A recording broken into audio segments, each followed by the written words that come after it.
your humidity levels really a problem? They might be, they might not be, but you need hygrometers that are accurate to determine if it is indeed a problem. That's a good point. Fresh air is good. I'm going to leave Fresh it air at is that. good. Fresh Yeah, air is good. I'm with you. Yeah. Open the window, Steve. Get on with your life.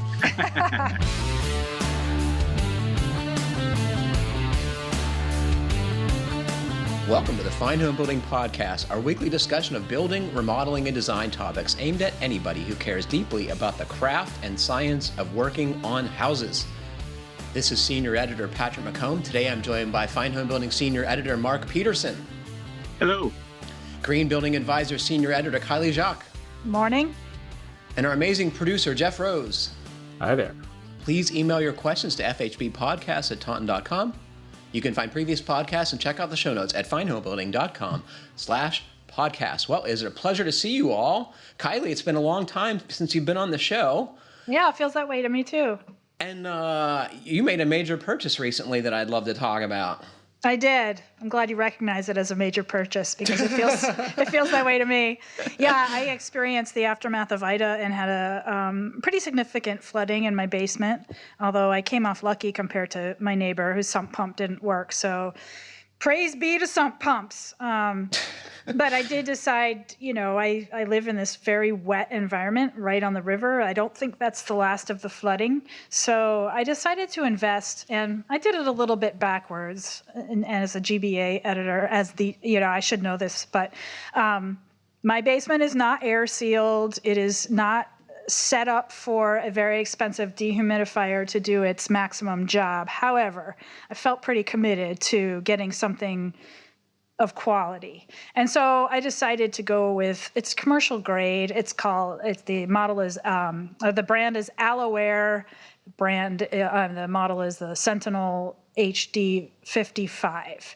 So you bought what amounts to a big honkin' dehumidifier. It's a big honkin' dehumidifier. Commonly ducted for, whole house applications and this kind of stuff. And you got it from where, Kiley? I just bought it online, but I got a good price on it. It's typically $1,200, and I got it for $700. Do you know what its capacity is? How many pints per day? Do you remember? 55, 7 gallons a day. And I'll tell you the reasoning behind why I got it, because I think people are like, "Why did you buy such a thing? Your basement is not really designed to maximize the capacity of this." And you live in a small house. I live in a tiny house. And I do like the idea of ducting it to take care of some of this moisture in my place. But I wanted something commercial grade. I just did. I live on a river. My basement is always wet, and now it's prone to flooding. So I do have some air sealing strategies in mind. I am anticipating doing some of that. I actually turned it off because I felt like I was dehumidifying my town, as you put it, Patrick. And I just thought, this is silly until I get these things, these small measures. I was enjoying the high pressure in the neighborhood, so I should put that back on. Until I get some of these things under control, I think I'll just turn it off for now. But there's some things to be said about it. I chose it because it's Energy Star rated. I wanted that. It was important to me that I wasn't just like hogging energy all day, all night. So I wanted something that was energy efficient. I also did not want to have to, I hate going down in my basement. It's disgusting. And so I didn't want to have to be going down there to empty the pan. So I liked the idea of a line set where I could just stick it into my sump and be done with it. It's hard to find something that is not designed that's heavy duty, but not designed for, a huge commercial building. So this one is designed for 1,300 square feet, which my place is about 900 square feet, although it's only doing the basement, so that doesn't even apply. But nonetheless, it seemed like a workable size. So this is a permanent. This isn't on wheels that you wheel it around. This is permanent, and it's ducted. And not yet. It's not ducted yet. It has the capacity to be ducted. Okay. Right now, it's not even set up. I have cinder blocks. I need to set it up correctly.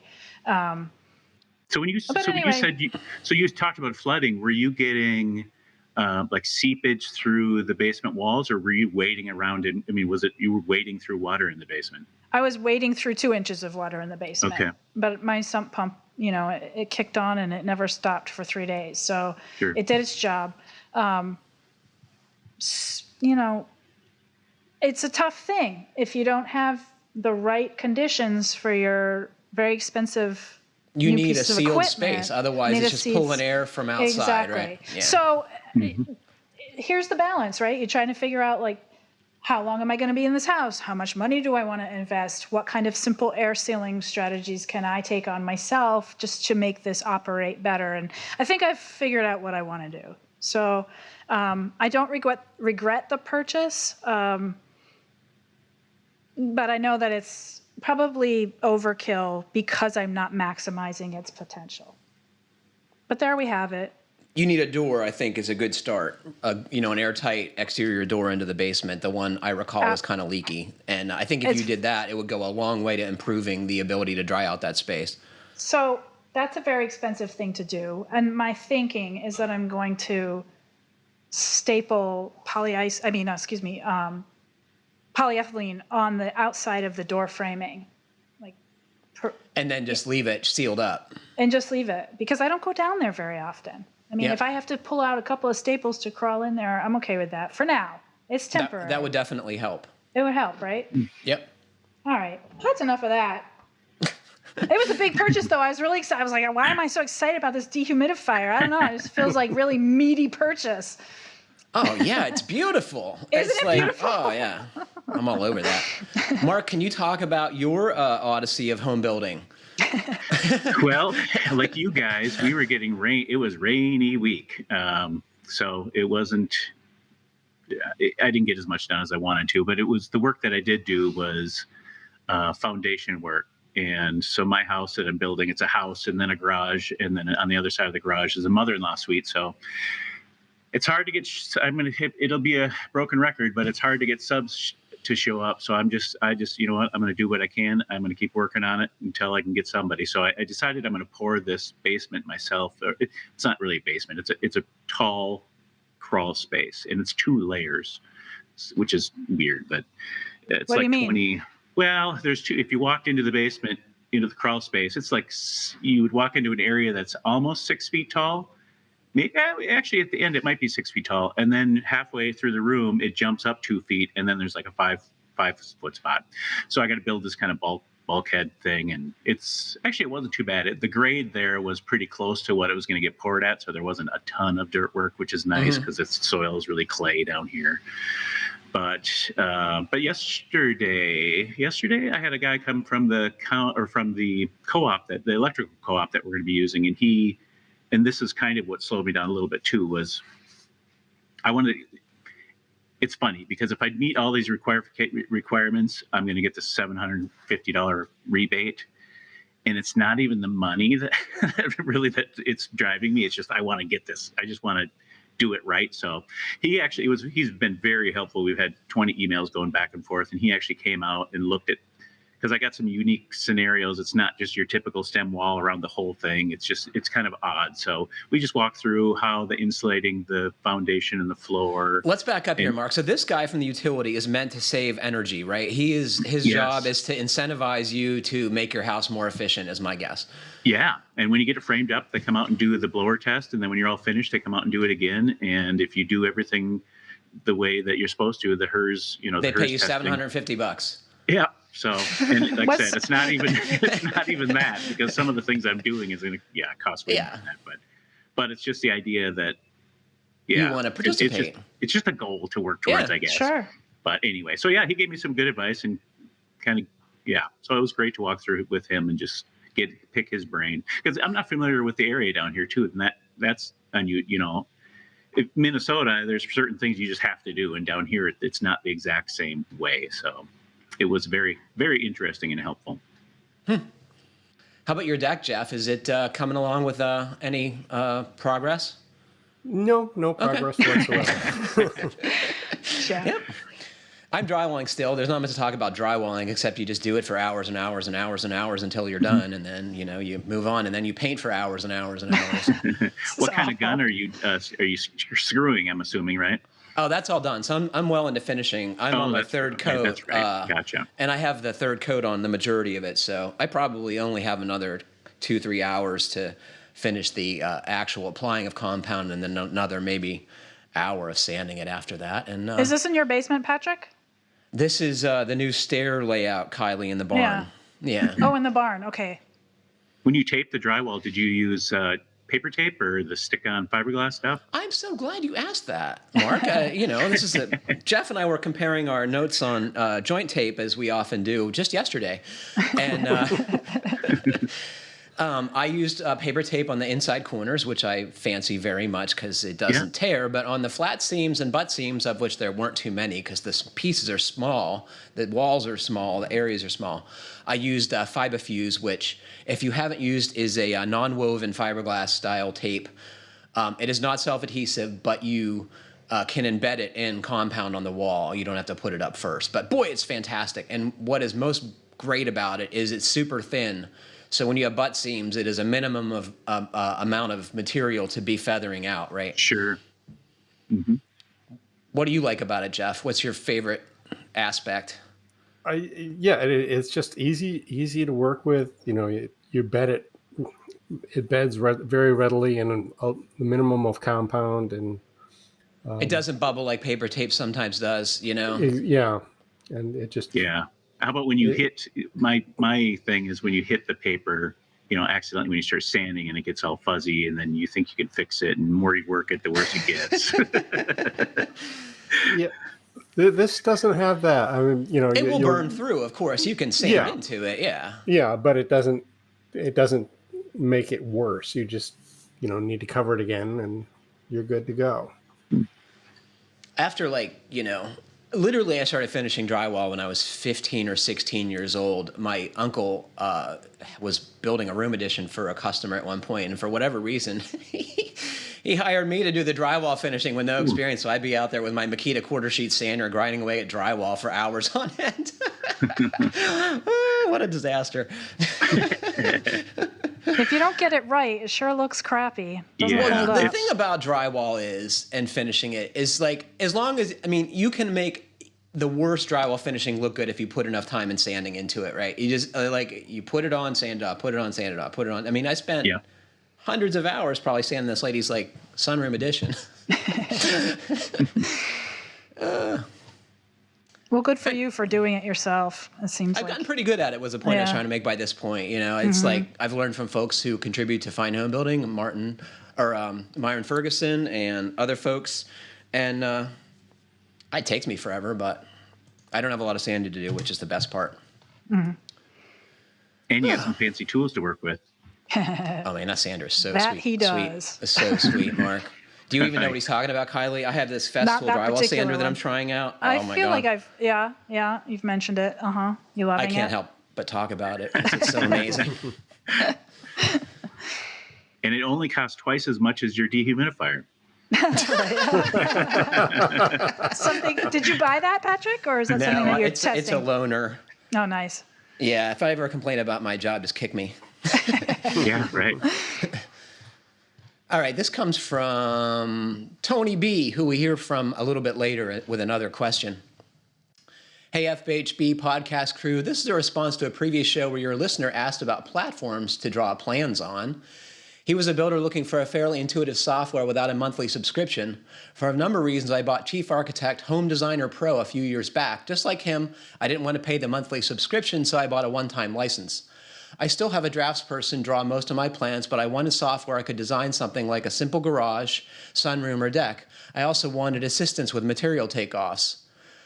My uses for it have changed since buying it. It's most helpful for throwing together a dollhouse view of something like a bathroom remodel. I don't have to be perfect with all the structural work, but I can get a model together that gives the customer spatial awareness to make decisions on, say, a vanity size or shower door hinge location.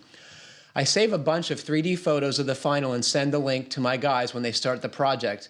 I can also easily call out dimensions and locations like a timer switch and a vent fan.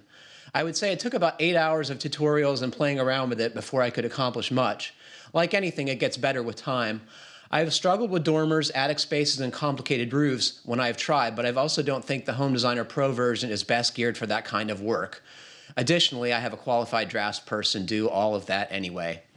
For the cost and the years of use I've gotten, I find it helpful. I can throw together decks, bathrooms, bonus room layouts in an hour or two for a basic start, another hour or so of tweaking details and exact dimensions after showing the customer and getting feedback.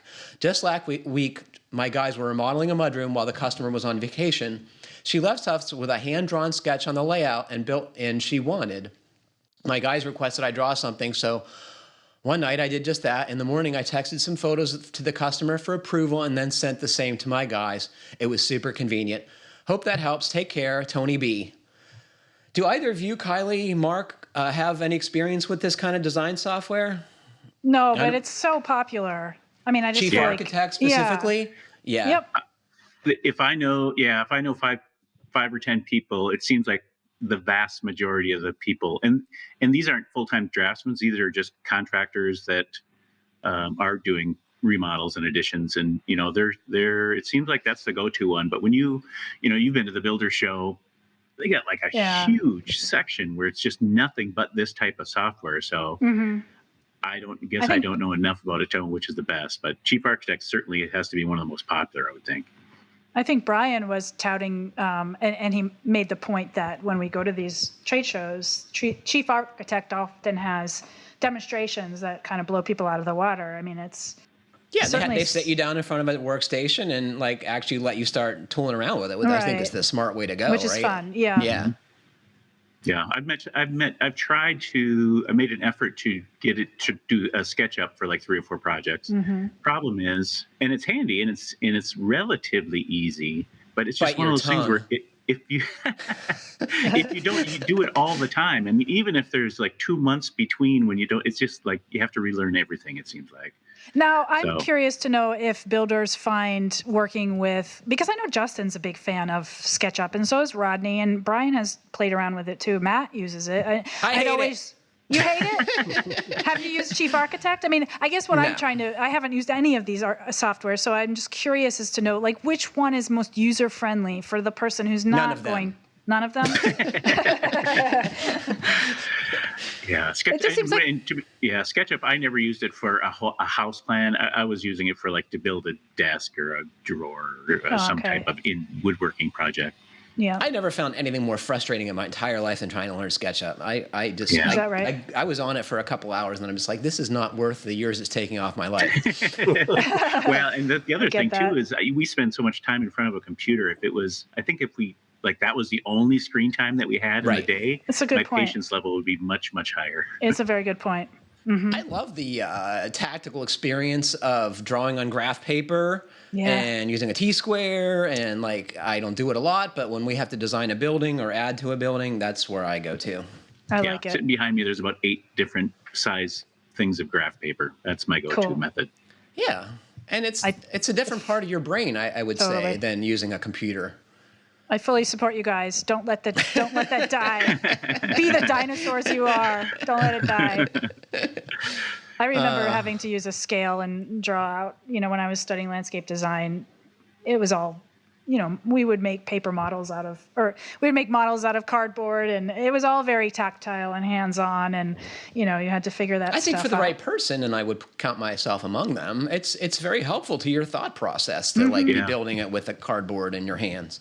I liked it too. Yeah, when I designed my house, it was literally cardboard chunk, not the interior, but just the exterior to get kind of the proportions that I liked. It was gluing together, taping together cardboard. I think that's cool. Hot glue is the miracle in that process. It is, yeah, that too.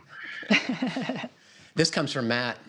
When I heard someone reference Gold Medallion homes as being all electric, a few things fell into place. I forget when we were talking about that, but that was another listener who wrote in about their Gold Medallion home. 20 or so years ago, I moved into my grandparents' old house, which was built in 1968. It was all electric, and a friend of mine pointed out a gold medallion that was stuck to the front door saying how the house was all electric. I had no idea this was some sort of certification. I just thought it was a novelty. Each room had its own thermostat and radiant ceiling heat, with the exception of 2 rooms, which were originally unfinished and had electric baseboard.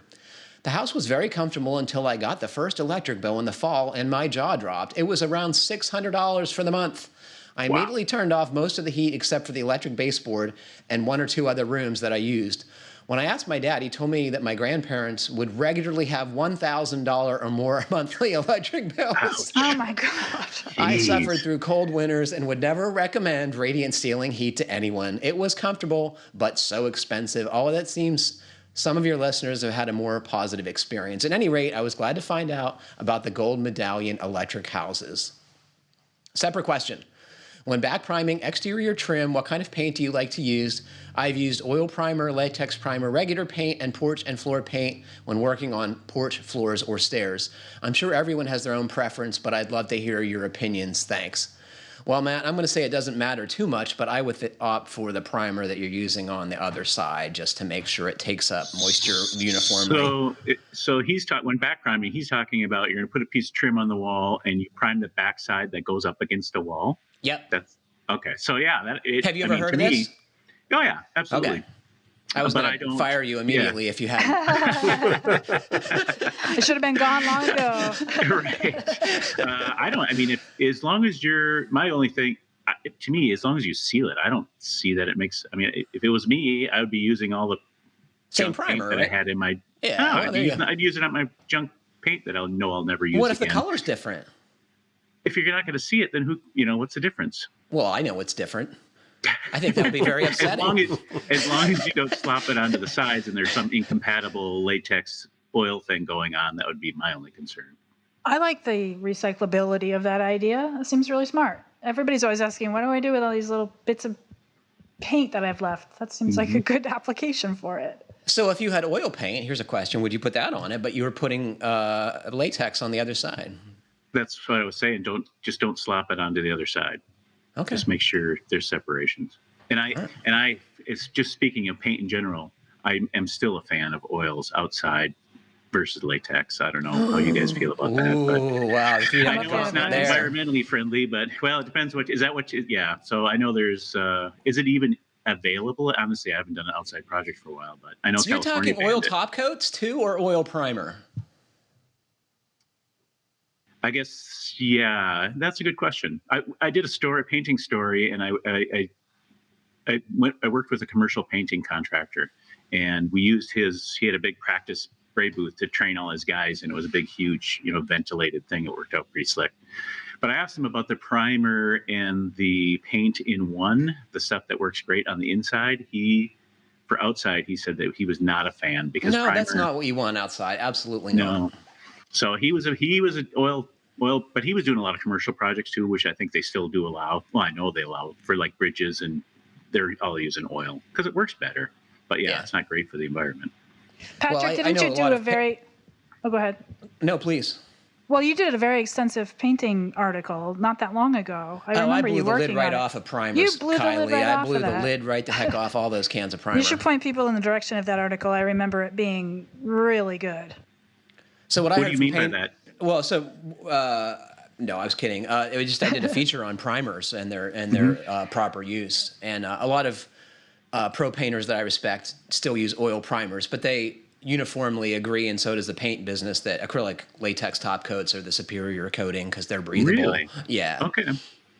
Because they're breathable. So oil. So in a perfect world where cost and environment, if the number one goal is to last the longest, an oil-based primer and a latex acrylic top coat. I think that's what, in most applications, most people would say is the ideal. Okay. Oh boy, we're going to hear all kinds of horrible emails from that coming out. I would have thought oil paint would be the longest lasting, for sure. You would have thought oil? I would have thought that, yeah. I would have too, yeah. Well, I think at one time that was probably the best, but paint chemistry has come a long way in the last 2-3 decades. Mm-hmm. It's so much more complicated than I think a lot of us realize. I can certainly say that about myself. I paint fine art paint, so I know something about paint, but it's, but those pigments and paints are the same as they've been for centuries, right? Exactly. You're an oil That's painter, true. so that is like ground up pigment in, I think it's linseed oil, right? Yeah, and it just surprises me that I can't transfer that understanding to house projects. I think that the chemistry is way more complicated, right? Exactly. Yeah, it is. Exactly. And then you go outside and it's a whole different ball of wax. Oh man, just get the wax on there and it doesn't stick, and all that stuff happens. This comes from Tony, who's now asking a question. Hello again, podcast crew. Can we please talk about frost-protected shallow foundations? I know this has been brought up maybe just once or twice on your show. That's a joke. You have your exterior foam on the outside of the footing or haunch, some below grade and some above. We've come up with a good system to deal with this and have done it on a few jobs. I've attached some photos in the link, but we use copper. I love this for a few reasons. One, copper is readily available and no special tools are needed to install it. The copper can be scratched, dented, hit with the weed whacker, buried under snow. It will not ever rust or need repainting. In just a couple of months, it will turn a brown color that looks natural and blends in with stone, mulch, or dirt. It is better than relying on a cementatious product that will crack and peel. We tape it to our WRB above and to the foam below.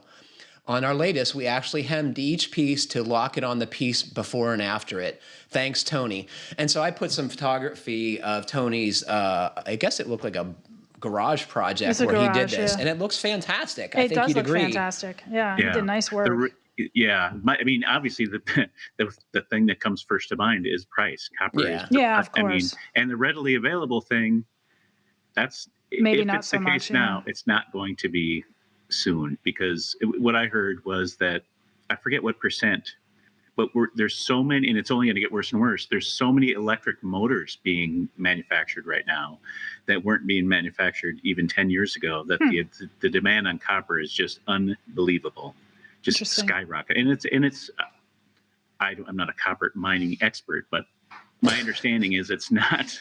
You're not? Believe it or not. Believe it or Why not, did we hire you? As renewable. I'm a lot of things, but not a copper mining expert.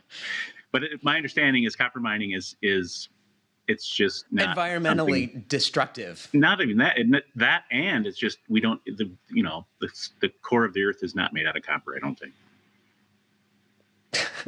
You're harkening back to that geology career you had, right?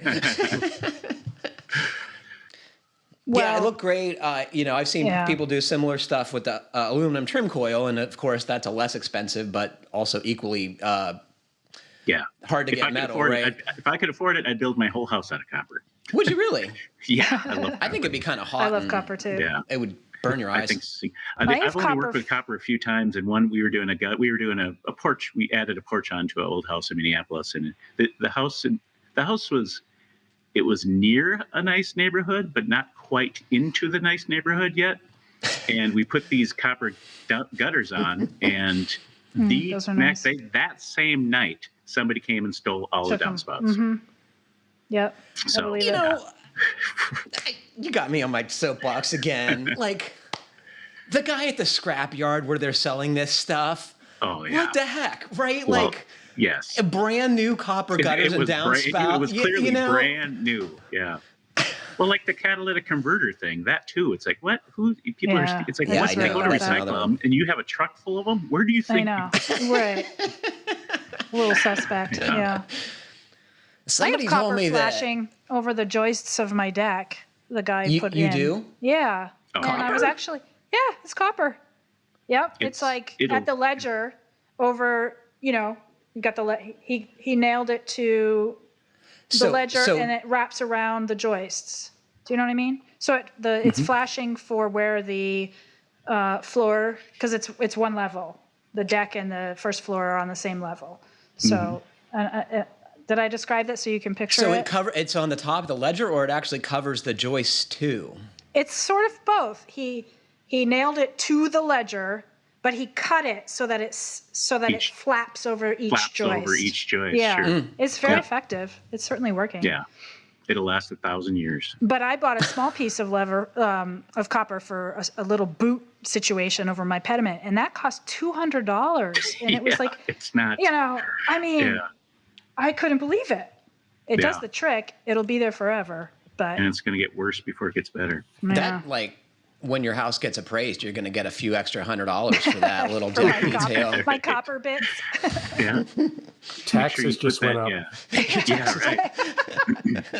That's funny.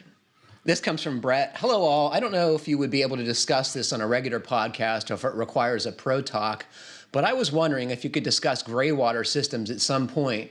It seems a boom to be able to use water that would otherwise be sent to a treatment plant, especially with the current drought going on.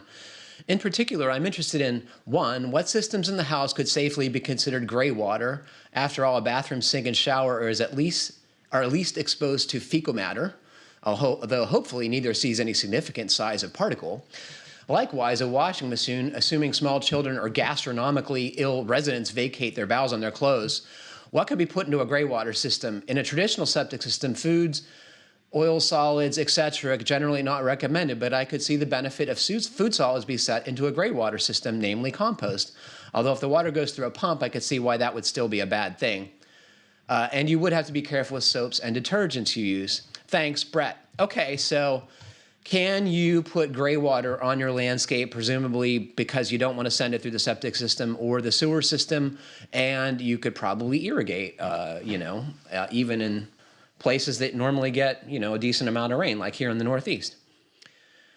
Kylie, I want to ask your thoughts on this. It's a complicated situation in a way because it's a state-by-state thing. I think I read 2% of residential Greywater systems are illegally are legally, like most of them are illegal is what I'm trying to say. To answer a couple of his questions, though, I did look into this, and in fact, I'm going to develop a GBA article out of it because this is such a good question. And mark my words, I feel like water conservation is the next carbon concern. It's the next global emergency, water. So I think this is a great question, and I feel like we focus a lot of attention on energy efficiency and not as much as we should on water conservation and reclamation and whatnot. So I like this question a lot.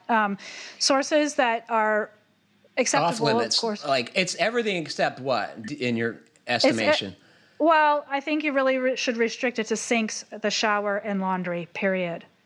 That's what you should be doing. And it does matter what you put in there. And you should, I actually read. When you say sinks, does tubs include that? Yeah, shower, right. Yeah, shower, sinks, and laundry. I did find a really good resource. Whenever something like this comes up, I always look to the International Living Future Institute. They are the people who do the Green Building Challenge. They have 2 residential projects that they've done. Typically, they do commercial stuff, but they have a really excellent downloadable PDF resource titled Toward Net Zero Waste. And there's a case study in there that looks at how they approach a residential system.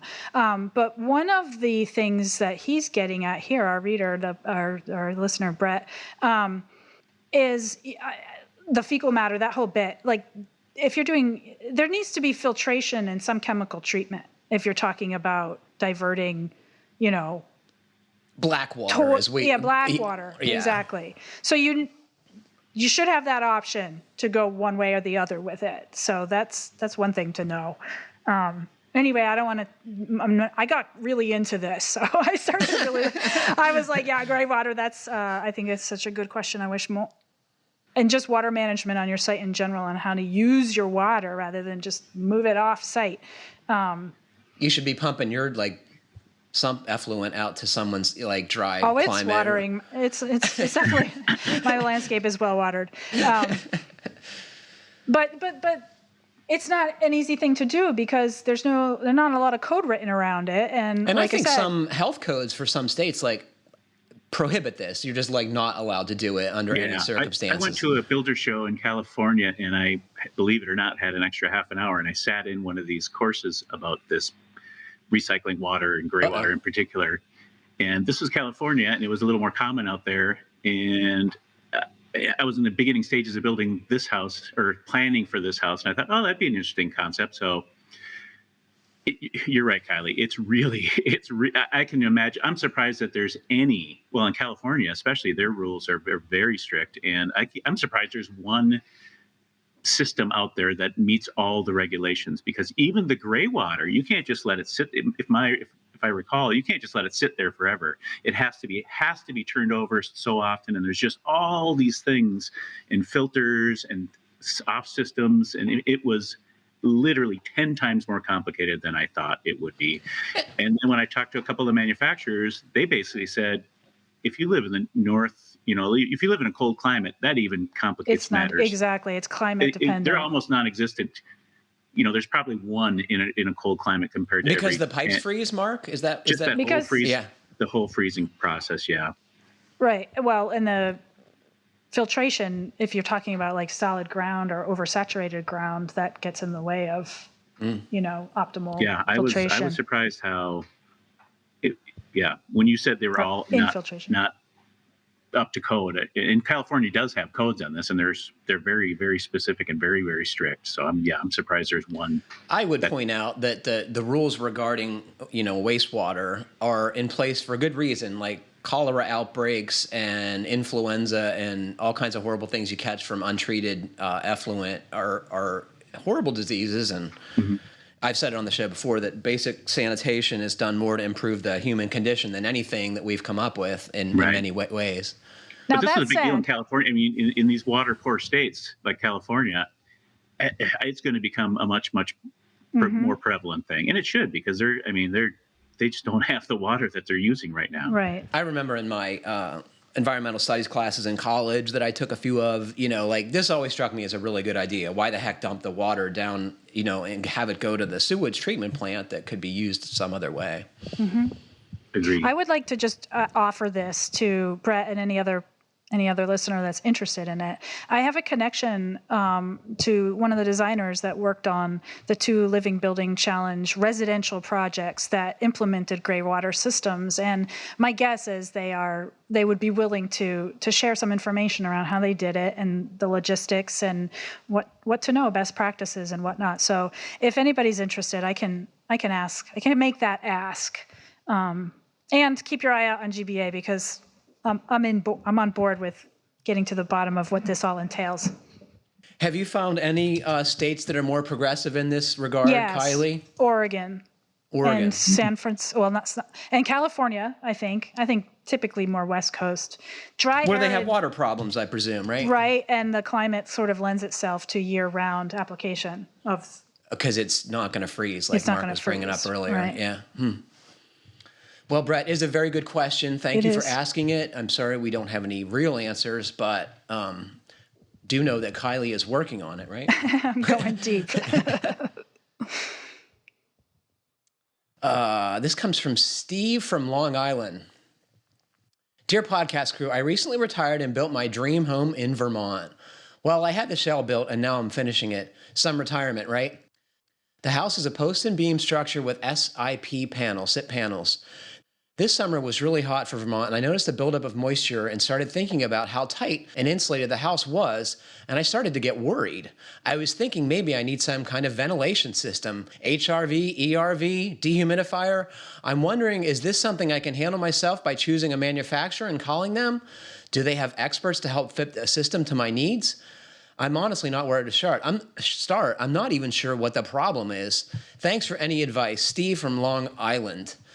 Well, who wants to go first? I think we have a very. Let me share with you guys some additional information. This is a brand new house. It doesn't even have the HVAC system in it yet. He's still finishing the inside. How big is it? So I think that is part of the solution here. What's the square footage? Do you want me to make something up and pretend like I know? I want to know if it's a really small house or an average. I mean, he said it's. I'm curious because sometimes, like Lunos comes to mind as something like a through-wall ventilation I think we're option. getting the cart in front of the horse, Kiley. Yeah, you're right. Let's back up. This I do want to know the size of the house. Yeah, this question interests me as well. I mean, from my understanding, so just to get the terminology right, HRV is heat recovery ventilator, correct? And the ERV is energy recovery ventilator. And the main difference is the energy one takes out the moisture basically before it puts it back into the house. Do I have that correct? I've always wondered that. Exchanges some of the moisture. I think that's the difference. You're no help at all, Patrick. There's a lot of so my understanding is the that. ERVs are used in the south and the HRVs are used in the north. I've heard recently that you should be using an ERV everywhere, but I don't know that that's true. I think that's, some of the stuff is still being worked out, I would argue. There's a lot of debate. What do you think, Green Building Advisor Editor? There's a lot of debate around the whole thing. But yes, you're right. Typically, HRVs are more common in colder climates and ERVs are more common in hot, humid climates. But I don't want to get too off track, but there's some new technology kind of coming to the fore that cools, heats, and ventilates. What's that called? It's a SRV? ventilator. No, it's a, let's see. Well, I don't know what it's called specifically. It has rather than, it substitutes the ERV core with a heat pump. So I know two brand names, but again, we're getting a kind of ahead of ourselves. This guy, or this writer, I don't know what their name is, but Steve wanted to know specifically his situation. So I don't want to get too off track, but it does strike me that, like, the size of the house, to me, if it's a really small house, I would be interested in saving gobs of money and doing the through wall ventilation with something like one of the, like the Lunos is the one that I know, but it does depend on the size of the house. We should tell folks what Lunos is, Kiley. Okay, well, it's like it's designed for, and there's a couple of different ones. It's not just Lunos. I should point out here. There's a couple of Twin Fresh, Comfo, Whisper. These are tiny Comfo. They're small. ERVs. They're just exactly. They're It small. looks like a soda can you stick in the wall, and it's got a fan in it. Yeah, and they really appeal to me. And I'm picturing his retirement house. I have no idea what it is, but if it's up in Vermont and it's a tiny little cabin and he doesn't want to spend gobs of money, that would be my first inclination. But so that's and this question interests me because I've had like 4 conversations. So in Kentucky, we're halfway between. I mean, almost exactly halfway between the heating and the cooling. Yeah. And you need both. The 3 or 4 contractors I talked to, they none of them had really dealt with either of these things. They knew what they were, but they just never ever installed them. And the most common system is just a really simple.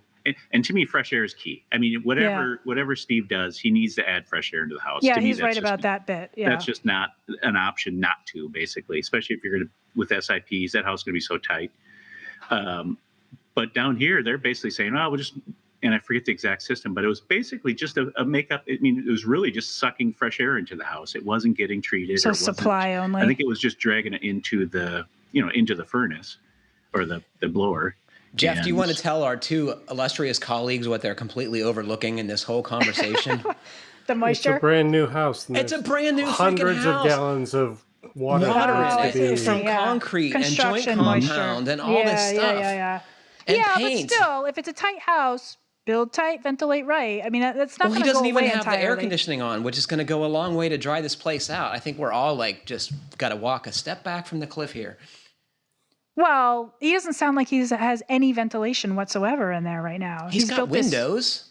Yeah, that's not. I don't know, Patrick. I think every house in Minnesota, I think it's code that you have to have a HRV now. You cannot build a new house without one. I don't believe. I think that's overstepping from a code enforcement perspective. I gotta say. So your solution is to keep the windows open? Your house, and that's a very expensive way, and they have value, of course. But I mean, a bath fan. I think when this was years ago, but I think it was like $2,400 to have mine installed when my house was, because I added one and it was in code then, but I just added one, and it was like $2,400 extra, which. I don't know if I've ever met a legitimate person who's lived with one of these things, honestly. Well, as opposed to an illegitimate person. And I put one in after the fact. And so I lived in it was a starter home, and it was a tract suburban neighborhood. Every single house was built by the same builder, using the same materials, the same subcontractors, the same everything. And every single one of all same window. I mean, there was just the exact same house over and over again, basically. And every single neighbor had just sheets of glass on their sheets of ice on their glass every time the temperature dropped below 10 degrees. And after I put that HRV in, it was like night and day, and it just smelt and felt healthier in there in my house. Yeah. I don't know if it was my imagination, but I believe it. It was worth the money just for the peace of mind and the fact that my windows didn't rot out and all the framing underneath them. But you think in a conventionally built house, right, with normal or not normal, but customary levels of air tightness, does this thing even work? Are you trying to condition the air in a space like Kiley's crawl space, right, that's open to the outside in many ways? Wait, to me, you can't. I mean, it's just there's so many more pollutants in your house than there is outdoors. I mean, unless you live, wherever, Manhattan or something. But and I forget how many hours, and Kiley, maybe you know this, but I mean, the idea of having all your indoor air turned outside, flipped around or whatever the term is, totally Exchanged. refreshed exchanged every 4 hours or 8 hours or whatever. It just seems like it's just a kind of a no-brainer to me. I agree. Well, I mean, he's got SIP construction. We're talking about a tight house, and your solution is just spot ventilation, just exhaust Are you talking only, to me, or- Kiley? I'm talking to you. So I think it's just premature. This house has got thousands of pounds of water as part of its being built, and that needs to go somewhere, right? And it's evaporating out of the materials. So I think, with a season or two of the HVAC system running, it's going to be a lot better. And So wait and see. And yeah, I wouldn't rule out a ventilation system. Ventilation systems are good for many reasons, many of which you two have alluded to. But this house's fundamental problem, I would say, is construction water. Right? Is my guess. We don't know Yeah, yet. that's what he's seeing for sure. Right? You're right. Well, I don't And know. to He answer made his the- question, should he be concerned right now? No, because that's what you're seeing. I forget how many thousands of gallons just the concrete puts into a house, but it's just unbelievable. Yeah. So yeah, I wouldn't be concerned about it, but I would still get an ERV. He's got time to do his research. And, Go to GBA. I say always you have to monitor things to know what to do. Yeah. Like, are your humidity levels really a problem? They might be, they might not be, but you need hygrometers that are accurate to determine if it is indeed a problem. That's a good point. Fresh air is good. I'm going to leave Fresh it air at is that. good. Fresh air is good. I'm with you. Yeah. Open the window, Steve. Get on with your life. So our other illustrious colleague, Mr. Pontalillo, posed his own question for the podcast. Did you guys see this? I don't know if you did. I didn't see it. No. Mm-mm. Did you have another question you wanted to ask, Mark? I remember you might have. Oh, I've got tons of them, but we don't have time. So let's go to Brian's. Okay. So he says, what is the best way to air seal a ceiling with can lights? And this is this is like, people almost come to blows, right, Kiley, on GBA when this subject comes up. Yeah, it's a very contentious issue, Mark. Why is it contentious? Don't they just make those little foam things that plop right over the top? Well, they do. But people say you shouldn't even have can lights under any circumstances for any reason in anywhere. That's silly. Why? That's silly. Because they're not necessary and they are a source of serious air leakage. And people complain that the light they give is not good. It's not good. I don't know that that's true. It's great. I never use mine. I have, which is even worse, to have them and not even use them. So we did a feature article in Fine Homebuilding recently that showed, God, I forget whose article that was, but this builder, in an effort to solve this problem, put a layer of OSB and created a service cavity, and on top of the OSB layer on the ceiling had blown-in cellulose, like 2 feet of it, and the OSB layer, was the air barrier and allowed you to run mechanicals and wiring and lights underneath it and still maintain a good continuous air barrier underneath the insulation layer. And Brian and I had a conversation about this article. And he told me this is like the most common sense thing I've ever heard of. This is the way to solve this problem, except when it comes time to build his own house, he doesn't want to shell out the $1,000 it's going to cost to do this because, that's what a refrigerator costs, right? I'm surprised he's even thinking about it. You're talking about Brian, right? Our Brian? Why is he thinking about can lights? So why wouldn't you? All right, so they make the little domes that fit over the top, right? The little styrofoam domes or whatever. Why couldn't you just stick one of those? And those things, how much those do on their own is debatable. But you put those caps on there, and then you run up there with the froth pack and blast each one, with an extra inch before you put your cellulose or your fiberglass or whatever. It would be $300. It would take you 2 hours to do. It would. And that is a time-tested way to get away with it, right? You either build a box out of foam insulation and do that, or you buy one of these hats. I know there's one made from mineral wool that's fireproof, and I'm sure that the right inspector would require it be a fire-rated material, right, instead of styrofoam. Don't you think that'd be a potential problem? I don't know. I don't know. So I think that's a great way. Yeah, with LEDs, it's not you got to be careful not to put a 200-watt bulb in one. Sure. Yes. We did a feature on that too by Larry Armanda, who actually tested can light enclosures and measured the internal temperature inside the enclosure, and found out that with some types of Romex, it was hot enough in there that it would actually damage it and melt the insulation. I always wondered that too. It's got to be getting hot up there. Yeah. It just has to be. Yeah. What a lot of folks have said they do on GBA, Kiley, is install these half-inch thick LED lights that are, don't have the intrusion into the ceiling assembly. You could, theoretically like tape over top of them and solve the problem. Yeah. Right. Like which seems like a good way to go. Yeah, it's like a puck. Yeah, that's a good way to put it. Electricians like them because if there's a framing member in the way, it doesn't matter, right? It'll fit in the drywall within the depth of the drywall. It's actually a pretty good solution. I like that idea. Yeah, I like that idea too. Jeff, have you done this in your house with your many can lights? I have replaced I put the replacement. Airtight. Well, I mean they're airtight housings, and I've sealed them even better and used the LED replacement fixtures. But we didn't even mention you can buy an airtight can housing, right? That's another way to go. Yeah, and that's in quotes, airtight.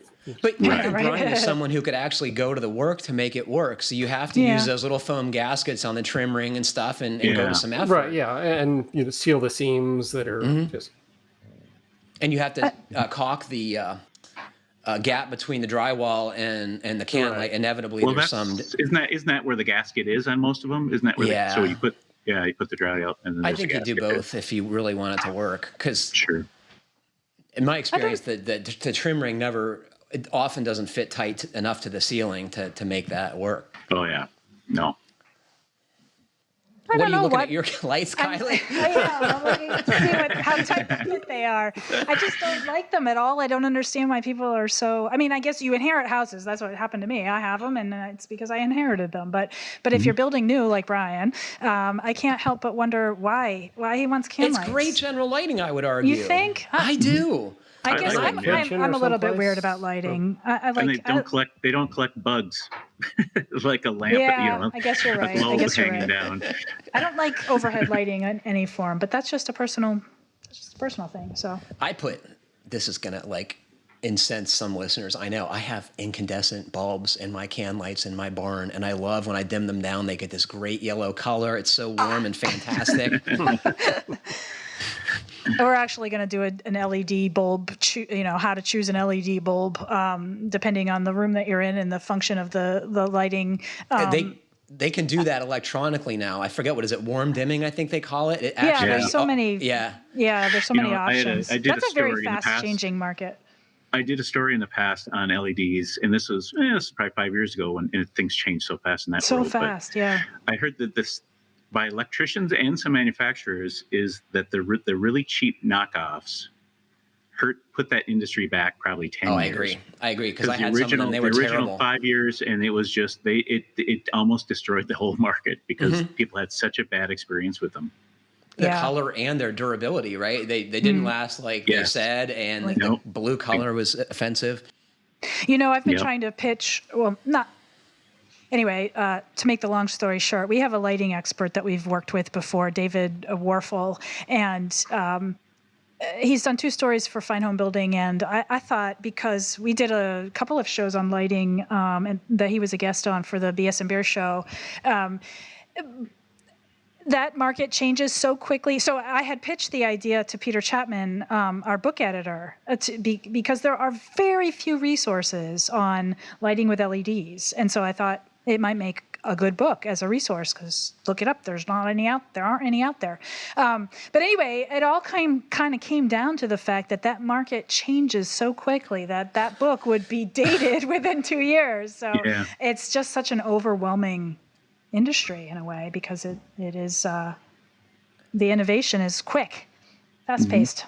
It's a good opportunity to appeal to our listeners who maybe have some expertise in this subject, that we're looking for that article to talk about updates and lighting with LEDs, and that would be fantastic content. I think you all would agree. What were you going to say, Mark? I haven't bought a non-LED light in 4 years, I don't think. Probably more. There's just trying to make me feel bad all day. I don't know what the Some heck people is... care about this world, Patrick. Some people don't. Well, so plus I don't like changing light bulbs. That has a lot to do with it too. Do you know where I don't feel like they make? I mean, the advancements have been such that now in homes you can't. They're not as bothersome as they once were. But in vehicles on the road, LED lights, headlights, they're blinding. They're terrible. Yeah. They need to get better, I think, for more people to start using them. I agree. That's why I don't drive at night anymore. My advancing years. Well, yeah. Yep. We all count ourselves lucky. Jeff, so your airtight LED inserts, is that what you'd call that? Like it goes in a normal housing, but then it converts it to an LED fixture. And my presumption is like there's a pigtail that screws into the socket at the top, and then you connect the LED to it. Is that right? Yes, yeah, and actually, a lot of them are coming with.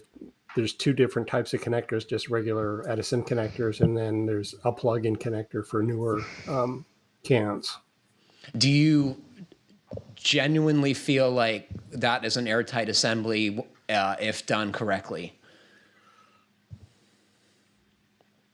I think, not 100%, no.